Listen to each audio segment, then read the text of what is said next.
দেউচা প্যাচামি কয়লা ও ব্যাসল্ট খনি দুর্নীতি উন্মোচন। দেউচা প্যাচামি কয়লা ও ব্যাসল্ট খনি প্রকল্প নিয়ে আজ গভীর উদ্বেগের কারণ রয়েছে। অনিয়ম, দুর্নীতি এবং আইন লঙ্ঘনের অভিযোগে এই প্রকল্প এখন একটি বড় কেলেঙ্কারির নাম। বিচার বিভাগীয় তদন্তের দাবি আজ জরুরি হয়ে উঠেছে।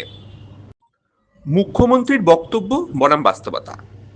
5ই ফেব্রুয়ারি 2025 মুখ্যমন্ত্রী ঘোষণা করেছিলেন কয়লা খনি শুরু, 100 বছরের বিদ্যুৎ সরবরাহ প্রায় নিশ্চিত। কিন্তু বাস্তবতা, ডাব্লিউপিডিসিএল এর নিজস্ব হলফনামায় স্বীকার করা হয়েছে আজও কেন্দ্রীয় কয়লা মন্ত্রণালয়ে খনির লিজ বা পরিকল্পনা জমা দেওয়া হয়নি। মুখ্যমন্ত্রীর বক্তব্য আর আদৌ কতটা সত্য? ব্যাসল্ট খনির অবৈধ সূচনা। নভেম্বর 2023 রাজ্য মন্ত্রিসভা ডাব্লিউপিডিসিএল কে বিদ্যুৎ উৎপাদনের সাথে সম্পর্কহীন ব্যাসল্ট খননের অনুমতি দেয় 431 একর জমিতে। প্রশ্ন হলো, একটি বিদ্যুৎ সংস্থা ব্যাসল্ট খননের দায়িত্ব পেল কিভাবে?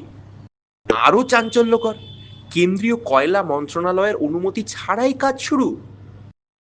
পরিবেশ ছাড়পত্রে জালিয়াতি। পরিবেশ ছাড়পত্র পেতে ডাব্লিউপিডিসিএল কে একটি বড় কৌশল অবলম্বন করতে হয়েছে।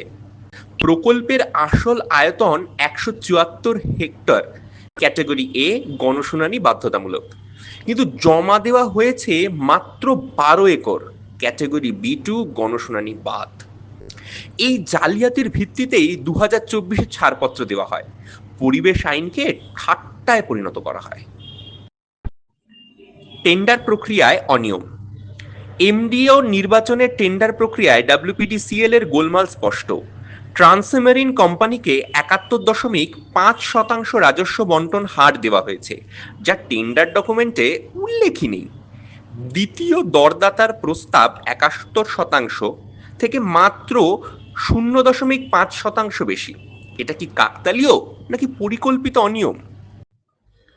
কোম্পানি অধিগ্রহণের কেলেঙ্কারি। এপ্রিল 2025 হিমাদ্রি স্পেশালিটি কেমিক্যাল ট্রান্সমেরিনকে অধিগ্রহণ করে, যা টেন্ডার শর্তের সরাসরি লঙ্ঘন। এমডিওর মালিকানা পরিবর্তনের অনুমতি নেই, আর মূল সদস্যের 51% মালিকানা বজায় নেই। সবচেয়ে চাঞ্চল্যকর, মাত্র 4.23 কোটি টাকার নগদ ও 150 কোটি টাকার ঋণ দিয়ে 1,500 কোটি টাকার প্রকল্প দখল। এটা শোষণ নয় তো কি? কয়লা খনির ধোঁকাবাজি। ডাব্লিউপিডিসিএল 2019-এ কয়লা ব্লক পেয়েছিল, কিন্তু 2021-এর সময়সীমা পার হওয়ার পরও লিজ জমা দেওয়া হয়নি। 2025-এও কোনো আবেদন নেই। আন্তর্জাতিক টেন্ডারে 2024 অনুসারে কোনো দরদাতাই নেই। প্রকল্পটি কি শুধুই একটি ভুয়ো প্রতিশ্রুতি? আর্থিক অনিয়মের নমুনা। ব্যাসল্ট খনির প্রাক্কলিত লাভ 5,600 কোটি টাকা, কিন্তু হিমাদ্রির লেনদেনে আস্তাকুর। অস্তিত্বহীন কোম্পানি স্টারডে নিকেতনকে 150 কোটি টাকা ঋণ, আর ট্রান্সমেরিনের বন্ধ ব্যবসার মাধ্যমে রাজস্ব দেখানো। এগুলো কি দুর্নীতির নতুন ফর্মুলা? আইনি লঙ্ঘন সমূহ। এই প্রকল্পে আইন লঙ্ঘনের তালিকা দীর্ঘ। 1. পরিবেশ আইন, ইআইএ জালিয়াতি। 2. টেন্ডার নীতিমালা, মালিকানা পরিবর্তন। 3. কয়লা খনি চুক্তিভঙ্গ। 4. ডাব্লিউপিডিসিএল এর দায়িত্বে অবহেলা। একটি প্রকল্পে এতগুলো অনিয়ম, এটা কি দুর্নীতির মাস্টার ক্লাস নয়? প্রভাব। এর প্রভাব ভয়াবহ।